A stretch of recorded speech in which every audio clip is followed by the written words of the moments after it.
I'm Kiora Delane, and the last thing my mother ever said to me before I walked out of this family was, "You were never meant to carry our name." She said it quietly, almost gently, like she wasn't destroying something inside me. But she was. Because that was the night I realized I wasn't her daughter, just a mistake she spent years trying to erase. And now, standing in the back of a crowded memorial where my own blood pretends I don't exist, I'm about to learn just how far they went to make sure I stayed invisible. They think I came here to mourn. They have no idea what's coming. I stepped back into Savannah after 4 years away. The kind of 4 years that changed the shape of a person from the inside out. Yet the moment I reached the Whitewood Chapel, where Aunt Lydia's memorial was being held, nothing felt changed at all. The ceiling fan spun with that same slow, stubborn rhythm I remembered, stirring the scent of lilies into the warm air. It should have felt comforting, familiar.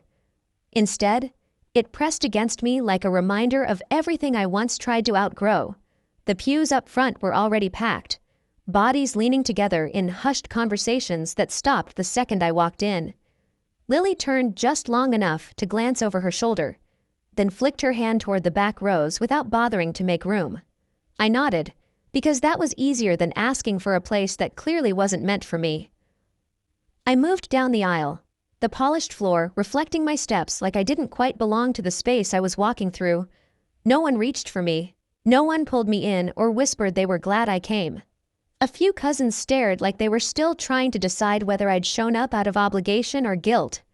I slipped into the last row, surrounded by people who didn't recognize my face or my name, and let the silence settle around me. From where I sat, the family gathered up. Front looked more like strangers connected by ceremony than kin bound by blood. And for the first time since I crossed the city limits, the question rose so clearly I couldn't ignore it anymore. Had I ever truly belonged here, or was I only now seeing the truth that had been waiting all along? When the service ended, the crowd drifted into the adjoining room, their voices low and softened by practiced grief. I stayed near the back, letting everyone else claim their seats while I remained standing by the doorway. The lawyer opened a thick folder and began reading names with the same flat cadence used for insurance forms and property disputes, one by one. Cousins, in-laws, distant relatives, each given something, each acknowledged. My name never came. It landed like a small sharp blow to the ribs, not because I expected a share, but because its absence carried a message the room didn't need to say out loud. I didn't belong. I wasn't counted. I wasn't one of them in any way that mattered. Miles sauntered over as the meeting broke into murmurs, his hand tucked casually in his pocket as if the world had tilted in his favor. He pulled out a sheet of paper, holding it between 2 fingers like a prop.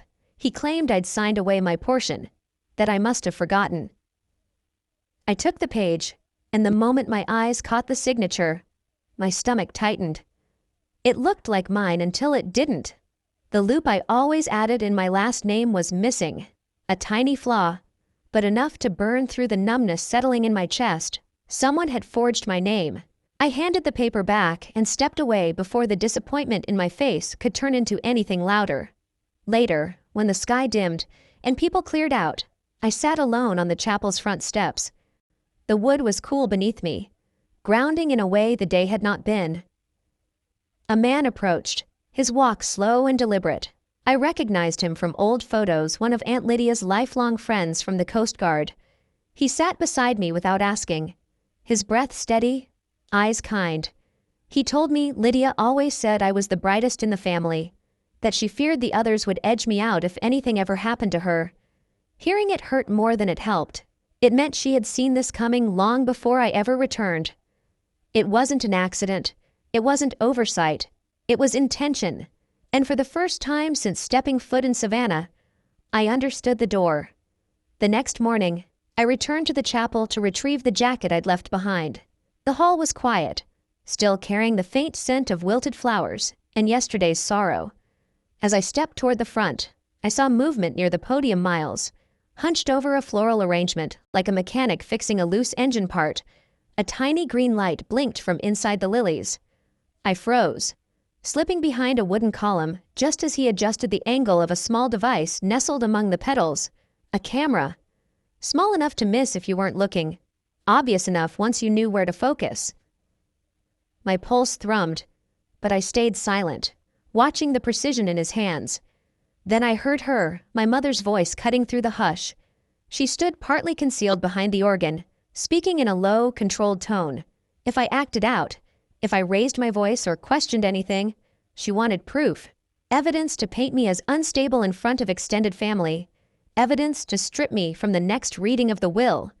Miles chuckled under his breath. Confident, almost triumphant. He said it wouldn't take much to provoke me. That one well-timed jab would be enough to catch exactly what they needed on film. Their certainty in my breaking was almost insulting. They weren't just excluding me, they were building a case against me. I stayed hidden, letting their words fall over me like cold water. Every instinct I'd sharpened over a decade told me to remain still. Let the moment play out. Gather information. Reacting now would hand them everything they were hoping to capture. So I slipped out quietly. Steps measured, mind already moving ahead. If they wanted a spectacle, they'd have to look elsewhere. I wasn't giving them the satisfaction of an easy target.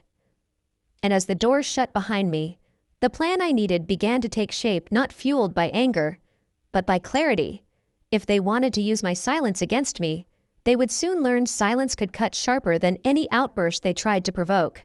I spent the rest of the evening back at the small Riverside Hotel, the room dim except for the glow of my encrypted laptop. The weight in my chest was no longer confusion. It was a sharp, steady pressure that told me I needed proof, real proof, not guesses held together by anger. With one deep breath, I accessed the secure Navy channel I'd avoided for months and entered the Sable 9 escalation code. Once it's sent, there was no closing the lid and walking away from whatever came next. The line buzzed. Devin Ward appeared on the feed, straight to the point. Like always, I told him what mattered. Someone had tampered with paperwork tied to me, and I needed confirmation. He dove into the system logs, fingers moving fast until something stopped him cold. A request had been made 3 weeks earlier to access my records. Not foreign, not random, Savannah local. That alone was enough to make my stomach twist. But he kept going. The access time lined up exactly with the week my family began planning the memorial. Then came the real hit part of my personal file had been downloaded, specifically a section containing my official signature from Navy documents. It didn't take any imagination to connect that with the forgery Miles waved at me. Devin pulled up the final trace, and the second I saw the screen, the room felt like it tilted. The IP wasn't from an unknown device or a neighbor or even Miles. It came from my mother's home network. I leaned back, gripping the edge of the desk to keep myself anchored. I wanted to believe there was some mistake, a misread, a confused signal, but Navy systems don't misread. They don't guess. They follow the trail exactly where it leads, and that trail led straight to the one person I had never prepared myself to suspect. Not him, her. In that moment, the betrayal didn't feel explosive. It felt cold, slow. A realization that the line between family and foe had been shifting under my feet long before I even stepped off the plane back to Savannah. By morning, I walked into my mother's house with a clarity that surprised even me. The cream-colored siding looked the same as it always had, soft and welcoming to anyone who didn't know better. She opened the door slowly, eyes narrowing just slightly, like she was bracing for a storm she hoped wouldn't come. She asked if I was there to stir up trouble. I didn't answer. I asked why my military records had been accessed from her home. For a fraction of a second, something broke across her face, guilt, fear. I couldn't tell. Then she covered it with a practiced calm, insisting I was imagining things. But the silver laptop sitting on the dining table said otherwise. The same model flagged in the logs, the same purchase date Devin mentioned the night before. I pressed her on the forged signature. She turned away, clutching her wrist the way she always did when cornered. She said she thought she was protecting me, that she couldn't stand the idea of me disappearing again. Protection, she called it, but protection doesn't require breaking into someone's life to control it. Miles stepped in like he'd been waiting for his cue, sipping coffee as if this was all a normal family discussion. He told me I shouldn't talk to her that way, that she was fixing my mistakes.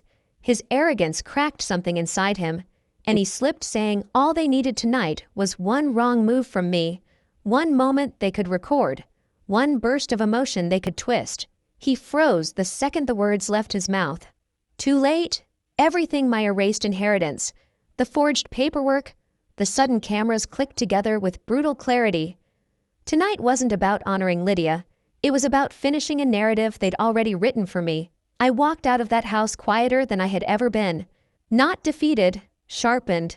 If they were waiting for me to crumble in front of a room full of relatives, they were about to witness the opposite. I walked away from my mother's house with the kind of steadiness that comes only when the ground beneath you has already fallen apart. The river wind hit my face hard enough to sting, reminding me that if I let emotion take over now, I'd walk straight into the trap they'd built. So I kept moving, step after step, until I was back inside my hotel room with the door locked behind me. I opened my encrypted laptop, heart steady, fingers colder than they should have been.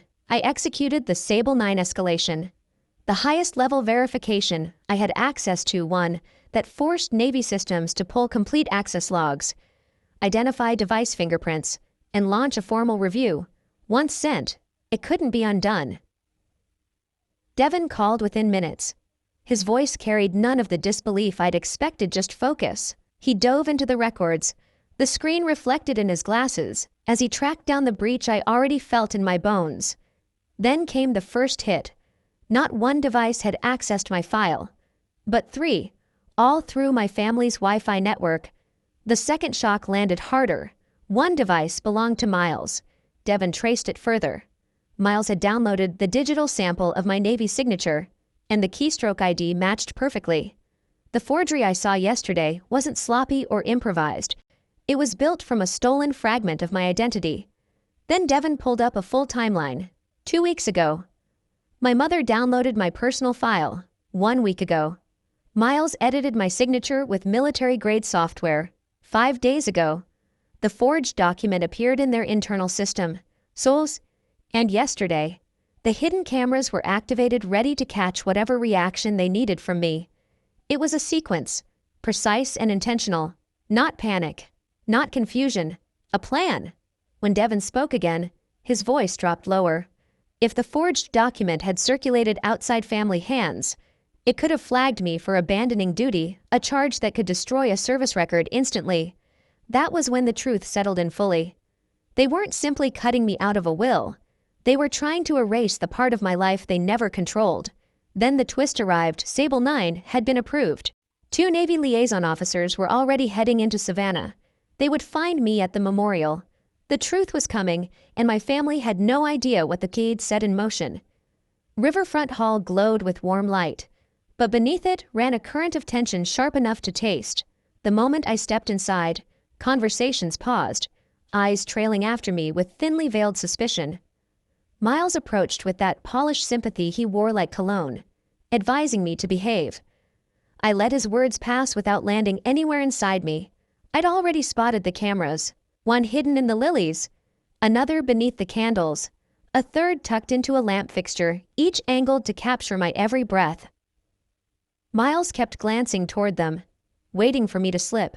If I flinched, they'd twist it. If I stood firm, they'd provoke harder.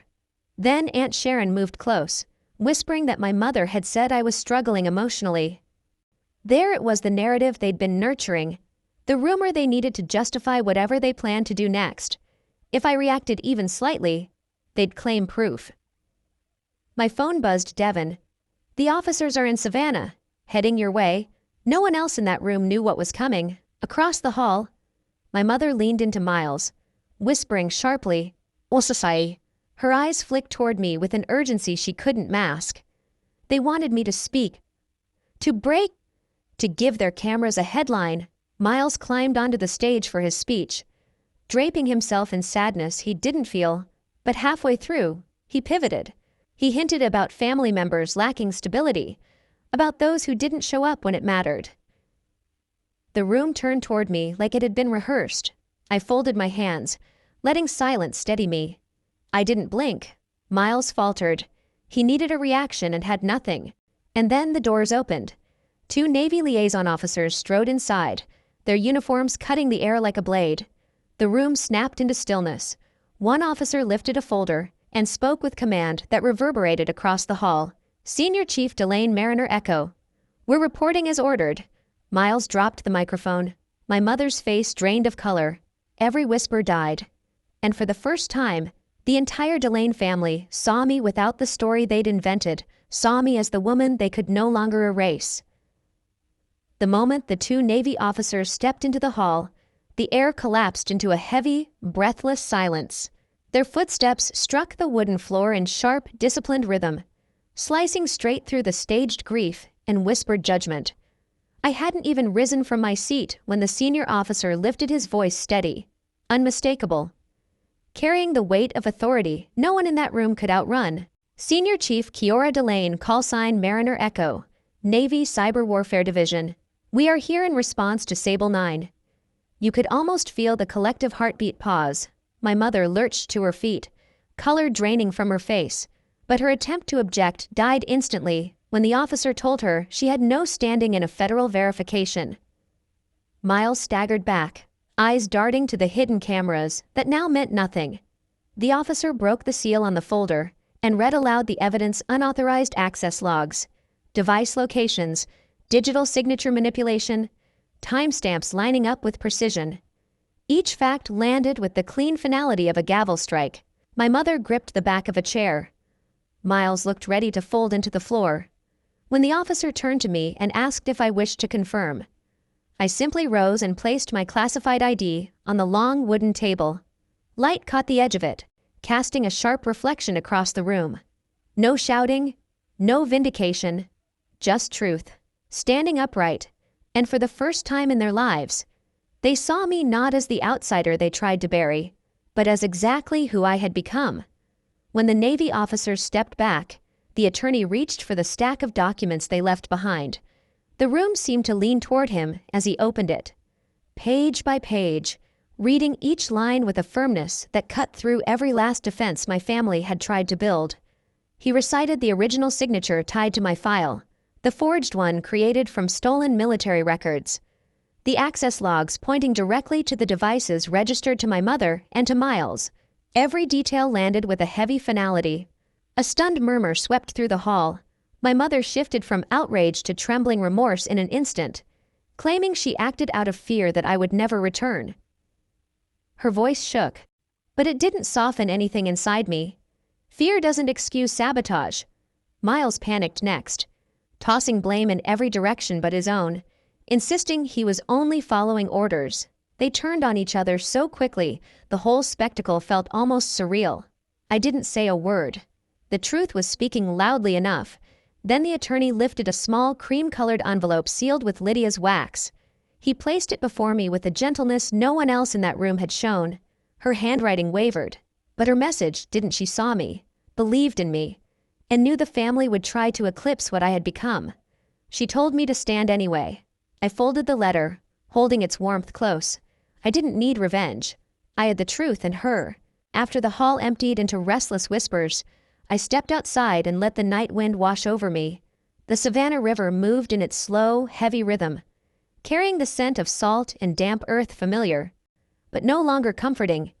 The city looked the same as when I'd left years ago, yet it felt like a place built from other people's memories, not mine. Most of what tied me here had already slipped through my fingers long before tonight. My phone buzzed. Devin's voice came steady on the line, asking if I was all right, offering to drive me back to Jacksonville. I glanced over my shoulder at the hall's tall windows. Through the glass, I could see my mother gripping the back of a chair as if it might anchor her, while Miles argued with two relatives who no longer seemed convinced by him. The chaos inside didn't touch me anymore. I'd spent a lifetime trying to earn something that was never mine to claim. Tonight made it painfully, beautifully clear: the people who stand with you by choice carry more weight than the ones who share your blood. I turned away from the building, letting the cold ring of the church bell mark the hour. I lifted the phone back to my ear and spoke softly. "Come get me. I'm done here." And I walked forward, no bitterness, no anger, just a quiet, certain freedom.